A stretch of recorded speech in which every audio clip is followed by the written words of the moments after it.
Indian comedians by the CNN IBN to doing over more than 400 comedy shows, fundraisers, advertisements, this man has done it all. And who better to ask about his journey than the man himself, Mr. Atul Khatri. Welcome, sir. Hi, you're the man himself. Yeah. Thank you for being a part of our initiative. Thank you so much, Shreya, for calling me. Thank you. And moving on to the questions, what prompted you to take up stand-up comedy?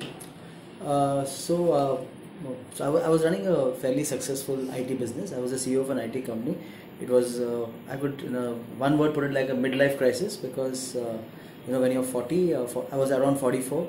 That's the time your kids are growing up. You're thinking of retirement. You kids won't relate to it, but I'll tell you, it happens.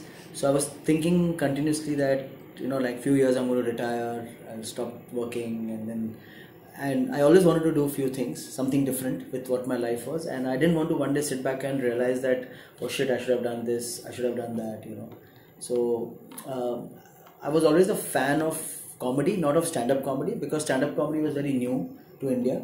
It's a very new genre even now. Even today, it's just a 6-year-old industry. So my thing was that I was a fan of comedy movies. I was a fan of comedy comics, books. Never a fan of, I didn't know what stand-up comedy was. During that time, there's one video of Russell Peters which sort of broke in. It came on YouTube, and a lot of us saw it. We enjoyed it. Eddie Murphy was there, Raju Srivastava, Johnny Lever. All these people used to do stand-up comedy, different genres, but I used to love them a lot. And also around, I would say around 8 years back, somewhere in 2009, 2010, I was one of the early adopters of Facebook. Facebook was a platform which came where you could express your opinion, and you get instant gratification from friends in terms of likes, comments, things like that. And only in your friend circle. It was it's a good tool for you to give your opinion. So from that days only, I should start putting my funny, takes on things. I still do it today. I try to put out at least 4 or 5 Facebook posts or tweets every day on what is happening around or just observations. And people used to find it very funny. And a lot of friends used to say, hey, you're very funny. We log into Facebook, we just see you. We see your post, then we log off. Then again, after 4 hours, we say, sometimes for 1 or 2 days, I should not post anything. People used to call me up, I hope you're okay. You're not dead or something. Why are you not posting things? And a lot of friends there used to say, hey, you're very funny, you're very original. Why don't you try your hand in stand-up comedy? And I didn't know what stand-up comedy was. I went and watched some 2-3 shows. And at that time, there was this comedy club called the Comedy Store, which is now called the Canvas Laugh Club, which is in Phoenix, Lower Parel. And so I went and saw some shows there, and it was in 2012, 1st January 2012. Actually, it was a New Year resolution. I said I should do something different with my life. This is now or never. So it was a New Year resolution. So the first open mic which came, it came in around February 2012, 2nd Feb 2012. I remember the date. I took part in that. I went and I wrote a set, went in front of strangers and performed for the first time, and it was damn good. I sort of so every open mic more or less has a winner of that particular night, and winner is not selected by any judges, but it's the audience. The audience selects who's funny, and based on that, they you're declared the winner. There's no prize, there's nothing. So I was the winner for that day, and that's where I met the other comedians, and they said, hey, you're funny, why don't you try? Don't leave it at that. Because a lot of people, what they do is they try their hand at an open mic, and then they leave it.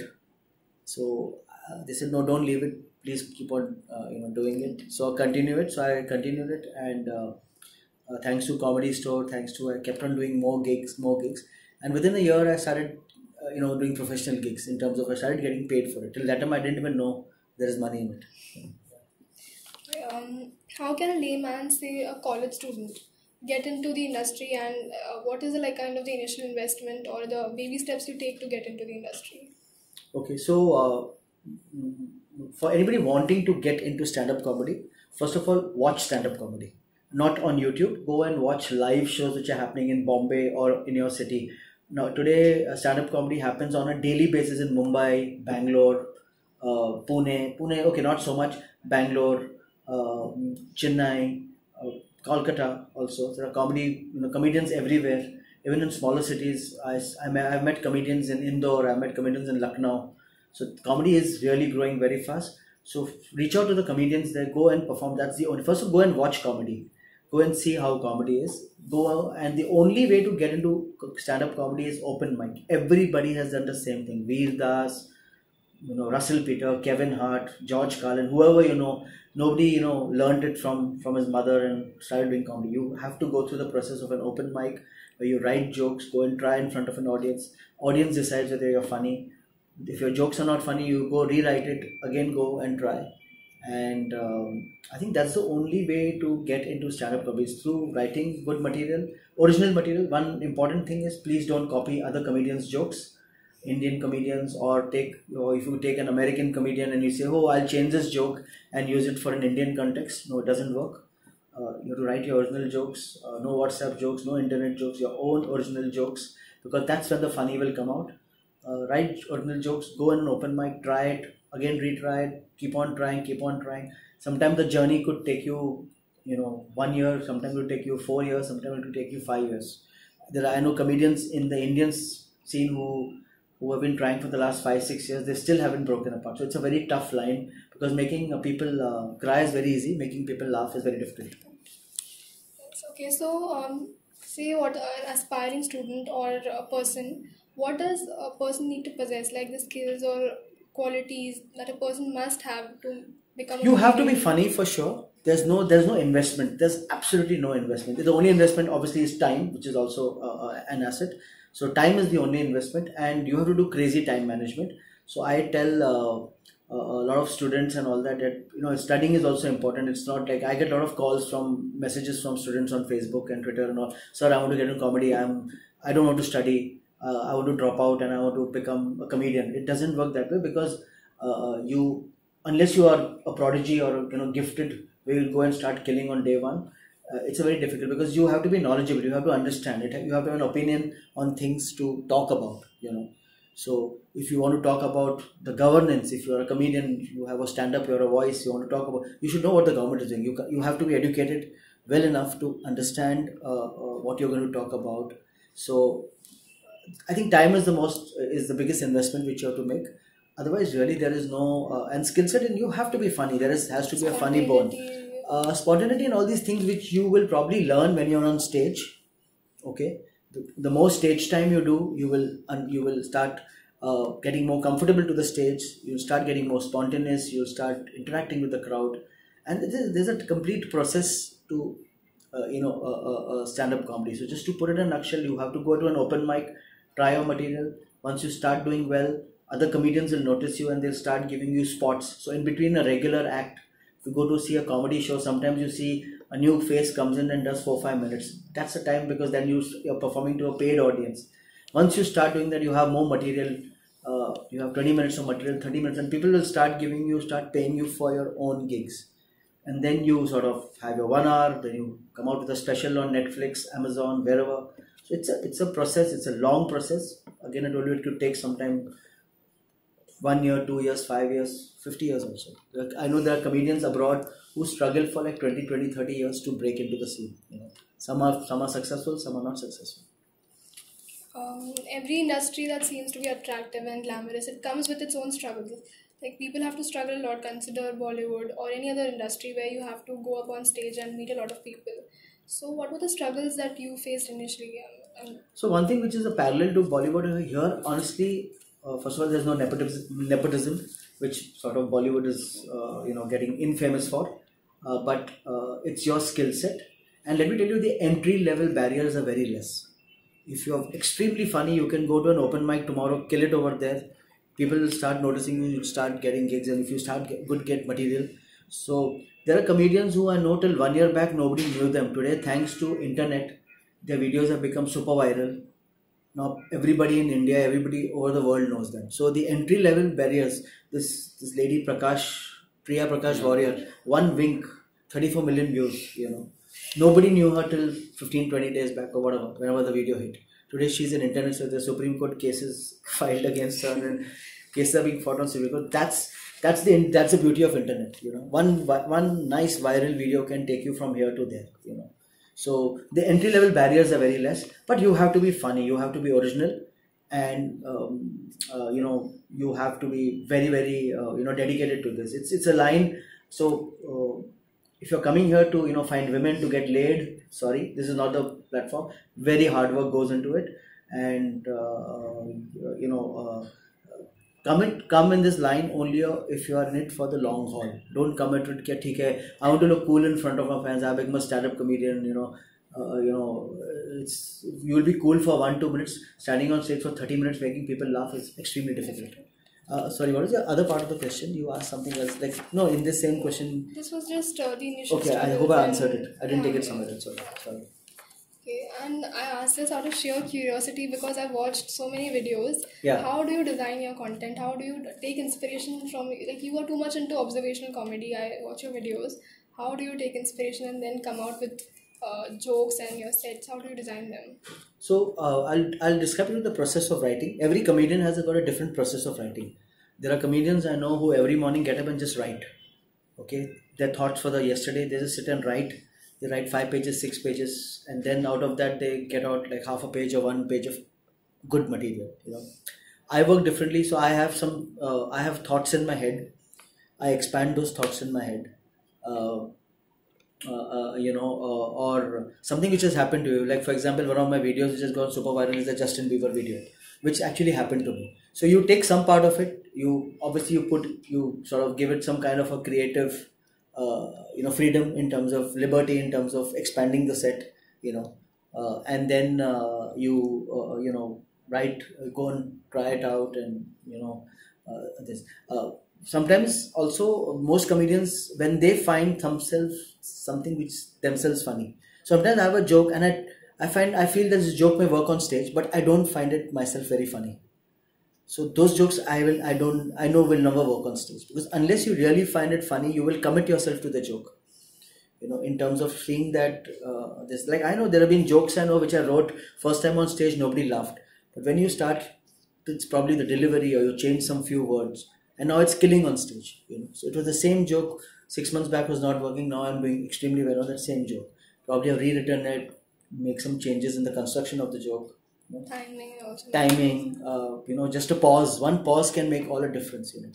So that's how it's a science to it. And really, there's nobody can teach you stand-up comedy. It's something which you learn by spending more and more time on stage. That's also beauty of it, because you can learn creative writing. There are courses people hold for creative writing, but nobody can teach you stand-up comedy. That is something which you have to go through it. So if somebody out there is claiming he can teach somebody stand-up comedy, it's a farce. You can't learn stand-up comedy. You learn writing. That's a craft. You go on stage and you try it. I wanted to know, where do you see the comedy? So thank you. I thought you didn't have a voice. Ever since I met you, I haven't spoken. But thanks. Go ahead. So how do you see the comedy industry panning out in the next 3 years? So where do you see it going flourishing? So world over, stand-up comedy is... so there were comedians who... just to take a parallel out of Hollywood, there were comedians who started doing comedy. Stand-up comedians like Robin Williams, Jim Carrey, Kevin Hart, Chris Rock. They started acting, in funny roles or things like that. So I'll tell you what are the opportunities you get from stand-up comedy. Because stand-up comedy, you're a writer, you tend to, you get opportunities to write funny scripts. So when I was in EIC for 2 years, EIC guys, they wrote the IFA Awards. So when you see the IFA Awards, or you see, and I know my friends at AIB, for 2-3 years, they worked on the Filmfare Awards. So when you see Filmfare Awards on TV, you see Shah Rukh Khan making all these amazing jokes. All those jokes are written by people like us. Shah Rukh Khan is funny, but he doesn't have time to sit and write jokes. Or the sketches which you see which happen over there. So you see some things happening, some funny things happening on Filmfare Award in between the acts. It's all written by people like us. So IFA, for example, 2 years, I think 2 or 3 years we wrote it. Now somebody else is writing it. So we get these writing opportunities. You can make a movie. I know there are some comedians out there who are making movies nowadays. Comedians are doing web series. Biswa has a web series, Lakho Mein Ek. Sumukhi has one. Varun Thakur has one, Shaitan Haveli. It's all on Amazon Prime. There are a lot of comedians who are coming out with web series. So this is again a step towards... Web series is nothing but like a movie. So there's no stopping back a Biswa or a Varun Thakur or anybody, or the AIB or EIC to make a full-fledged movie today. And a lot of us also get a lot of branded digital work. So a lot of brands come to us because most of the comedians are social media influencers, as you call them. The social media has played a very important role. So what happens is that these people are brands come to us and say, you would have seen some sketches of AIB where they have integrated some Ola, and I think New Year they came out with a sketch, don't drink and drive. It was partnered with Ola. So Ola paid them good amount of money to write a funny sketch. So they had a song, I think. Then they had something earlier for Truly Madly with a Kawali. And if you remember, AIB had something. So they are the brands who come. So there are a lot of other opportunities get other than going up on stage on an auditorium and making money just out of pure stand-up comedy. So next 3 years is extremely exciting, but it's getting more tougher in terms of the entry-level points, barriers to coming to comedy, because there's so many comedians now. Every day everybody's putting up a video on internet. So it's getting more tougher, but it's still there. Like, I don't know, somebody told me a figure that in US there are 40,000 comedians. In US, 40,000 comedians. In India there are, I think, 150 today. Yeah, that's it. Probably. At one time, when I started out, we were all on a single WhatsApp group. And that time the WhatsApp limit was 50 people. Yeah. Not joking. We were all on one WhatsApp group. The WhatsApp group still exists, but now the numbers have grown. And do you think the subjects will change, like the subjects that we're dealing now, the audience is changing, they're becoming more receptive? Yeah. So do you think in the next few years the subjects will change? And Sure. So what's going to happen is, you have to understand is that the comedy itself, there are a whole lot of people in India who have not watched stand-up comedy. I stay in Juhu, which is a very plush neighborhood of Bombay. I have my neighbors who have never seen stand-up comedy at all, and these are people who travel abroad 4 times a year. They have German cars, but because it doesn't sort of interest them. But there is a whole lot of people out there who, across India, who have not seen English stand-up comedy, and it's a good art form.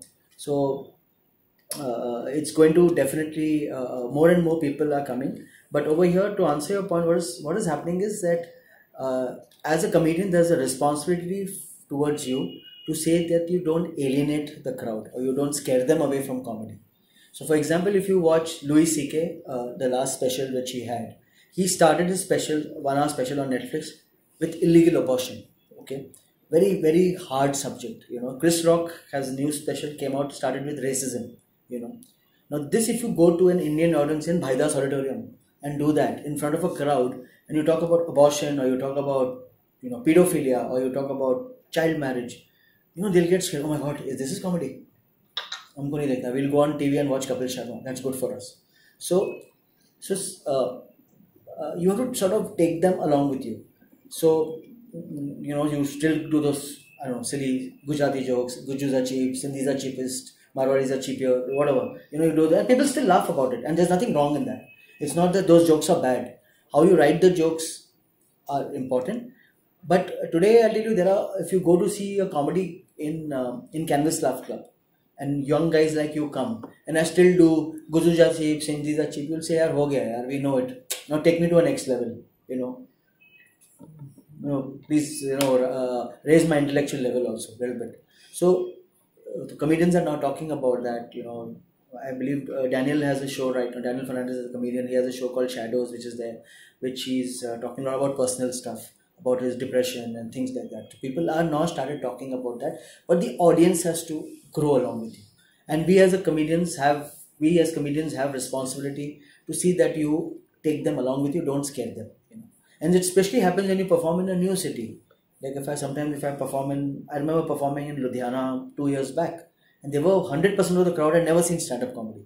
If I start doing illegal abortion jokes there, they'll, oh my God, some people have started leaving in half only. But you take them through the silly jokes and all, they love, oh my God, this is good comedy. Shall let's go. Now next show will come, they'll go and watch it. So there is, I think, some response because it's a new art form. It's just 6 years old, so we have to sort of take it, see that we don't scare people, we don't alienate them from there. Also regarding this, what's the type of audience that you take into consideration while making jokes? Like, are they young guys? Are they old corporate gigs? So there's a variety of things. Like tomorrow in the morning, I'm doing a gig in Calcutta to St. Xavier's College, all students.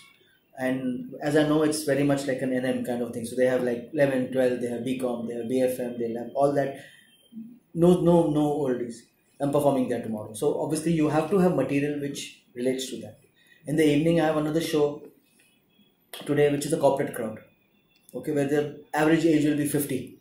So if you say Tinder there, they will wonder what is Tinder. They don't know what Tinder is. Many of them won't know. Or if you say Game of Thrones, they will not know because these oldies don't watch it. I'm also an oldie, but I watch it. But the references or these, just change that. So as an artist, you have to be. So there are some artists who don't do corporates. Who young people they don't fit into corporate. They don't enjoy doing corporate. They hate corporates. I have a lot of material for corporate because I'm old. I've been through marriage, children, blah blah blah. Like if I do my Justin Bieber set in a corporate crowd, it will do very well because all of the parents there will relate to what I'm saying. Also Justin Bieber, a lot of the kids will relate to because they have been through that thing. They're on the other side, parent talking about Justin Bieber. So they will. So it's how you write the material. I've been touchwood very fortunate in this that I reach out to most of the audiences. I don't know. I think young or thanks to my stint with EIC where you were sort of, you were writing more younger stuff or interacting with younger comedians. But as a comedian, you have to see as much as possible. You can play to most of the spectrum. But it's not necessary. I know there are comedians who don't do corporate shows. There are some comedians who don't do college shows. They are not comfortable doing college shows. Some don't do private parties at all because they don't work there. So it's how you sort of play the room that's very important. And moving on, so in one of your interviews, you had mentioned that being a comedian, you need to be up to date with all the latest happenings in the world. Yeah. So do you think there's a sort of stress factor in that you should know all the things? So there's not really stress factor. It's a part of your job. Okay. For example, if today something has happened, if Nirav Modi scam has happened, you have to know what's happening about it. Probably you can make a joke about it. And once you go and do a Nirav Modi joke today on stage, people will relate it to it because it's something current. And if it's a nice solid joke, which people have not heard on WhatsApp till now, they will really like it. They will say, oh, he's abreast of what's happening. Or you can make a reference to it, If you're sitting in the crowd and you say, hey, what's your name? And the guy says, I'm Nirav. You can just say, hey, he's here. He's not in New York, So it's a joke. See, you guys are laughing at it. But it's a simple thing. But if you don't know what's happening around, kya ho raha hai, mujhe pata nahi, So, but I think that's a process. I think everybody should know what's happening around, And when in EIC, we used to do this show called EIC Outrage. I don't know if you guys saw it. Outrage was really our thing of getting news getting news in a comedic fashion to all you young guys who don't follow news. Like I know I have two daughters. They don't, their news sources probably something which is coming on WhatsApp or, or Twitter if they follow Twitter or Facebook. Facebook also, I think you kids are not on Facebook. It's now more on Instagram, right? Yes. And Instagram doesn't have news. Thank God, it don't have news. I find Instagram very positive. Rest of Twitter, WhatsApp has become all fake news. Facebook has become all uncle, auntie, posting pictures. Twitter has become too toxic. So I think what you kids like is typically Insta stories and Snapchat. Snapchat also is more or less dying. I don't know, people say it's dying. So it's become all Insta and Snapchat are very similar. So yeah, so I think that's you get to know news. You should know news about what's happening around you. And what is happening, you have to also realize is your kind of generation is a very young generation in terms of you have access to this smartphone which is throwing information at you like crazy. So I think somehow you guys come to know of news, right? Somehow or the other. Somebody will tell you what's happening around, Like I'm sure all of you knew what happened in the scam. You may not know the details how we robbed money out of it, but you know that a scam took place, 11,000 crores vanished out of the country or whatever. So yeah, I think it's very important. So what's the difference that you see between the comedians abroad and the comedians in India? So one thing you have to understand is that comedy abroad, like in place like a US or a UK, they've been having comedy since last 80 years to 100 years. Okay, comedy is part of the culture in many of the universities there. Like many of the big, like you guys are in NM, which is such a huge university. It's full of colleges around, and there is no reason why y'all can't have a stand-up comedy night evening within the campus itself. Say a Wednesday afternoon 4:30 when the classes get over. Say at this classroom number 102 or whatever your classroom names are. Stand-up comedy at 4:30. One of you take the initiative. Let some 6 people register open mic. given them a mic, audience will come because it's college. I'm sure you can fill up 100 kids at 4:30 as long as it doesn't not an exam time and things like that. Make them sit. Let 6 guys from the college itself go and perform. Set the rules. 5 minutes, no bad words, no cuss words. Let them go and because college will not allow you to give, which is fine. Which is cuss words are not really required for comedy, but do that. That's a culture there. It's there in the US universities from ages. So that's where what happens is out of the 6-7 guys will perform in NM, and that's supposing you had this thing across day after day, week after week. A comedian may come out from there. Okay, and also what's happening is the people around are understanding what is stand-up comedy. So I think that is very. What is the question? What is the question? Like, what's the major difference you see between the comedians? Sorry. So that's one major difference. Secondly, what happens is because they are a much evolved crowd or an audience or in terms of their understanding, sometimes you can very comfortably say these risque stuff like illegal abortion or periods or whatever you want to talk about. You can go and talk about that without the crowds squirming about it. Even that's one part of it. But having said that, today the quality of Indian stand-up comedy is amazing. In terms of the writing, see, let me tell you. You guys watch Russell Peter. You watch Biswa. If Biswa can make you laugh as much as Russell Peter, I think they're equal in terms of this. Or probably Biswa's funnier. Or if I can make you laugh more than George Carlin, supposing on that day, there's really nothing difference between anything. It's just the context is different. Countries are different, the cultures are different, accents are different, languages are different. Those issues which come up. But in terms of the content, it's not that we in any way are backward in writing, or we are in a very educated lot. We are a very cued on lot. We know what's happening around the world. Each of the comedians that I know so many kids who are not comedians, but they know each and every line of every comedian who has spoken abroad. So people are very cued on thanks to internet. And one more thing let me tell you here is thanks to the internet, I'm going one step lower. Even in smaller cities like Raipur, Indore, Lucknow, Nanded, Nashik, for example. Today, what used to happen earlier, a kid in Bombay was much smarter than a kid in Nashik, for example, because he didn't have access to shoes, clothes, shopping. Today, all that has collapsed thanks to internet. Today you are seeing the same content what this guy in Nashik is seeing. He's same movie, same Netflix, same Amazon, same he's shopping on the same portals which you are shopping at. There's no difference. The only difference is guy in Nashik has got more money than you because their entertainment options are more. Today, if you go to your dad and say, "Dad, I want to go for a rock show," he'll say, "Are you mad? You spend this money, this much here, this much here, this much here." In Nashik, the options are not there. Too many. There's one mall, there is one movie theater, but that doesn't stop him from this. And that's the thing which I found out thanks to comedy. I performed 2 years back in Indore. First time I was performing out of the city, and I said, "Oh my God, Indore! Never been there. I didn't know where it was on the maps. Honestly, where is on the India map? I know it is Madhya Pradesh, but where it was, I don't know." And when I went there, the crowd was as good as Bombay. I felt I was performing at Canvas in terms of understanding every joke. I thought I'll have to make it more Hindi. Will they get this reference? Will they understand Tinder? They knew everything. Or Game of Thrones, for example. So that's something coming there. Today there's no difference between in terms of the crowd or this anywhere. Yeah.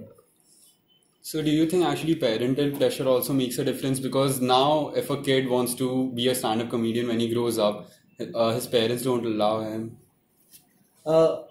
See, first of all, let me tell you, education is very important. Okay. And stand-up comedy is a line which doesn't pay you from day one. As I told you, the struggle can take 3 years, 4 years.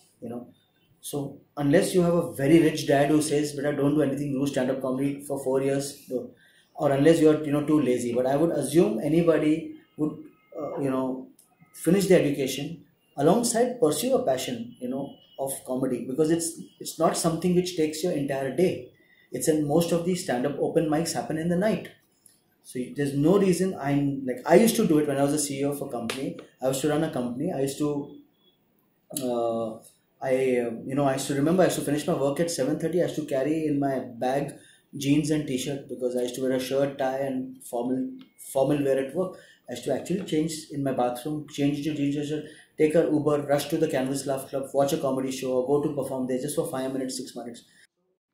You have to put in that time and the effort for you to succeed. And so, lastly, anything to make our audiences laugh? For that you have to pay. Nothing comes free. And come and support live stand-up comedy at a nearest show wherever you. Not only me, go and support any kind of comedy which is happening, because only when you support it can you sort of the industry thrives. Thank you, sir. Thank you so much. Thank you, sir. Bye. See you. Shut the door. Okay.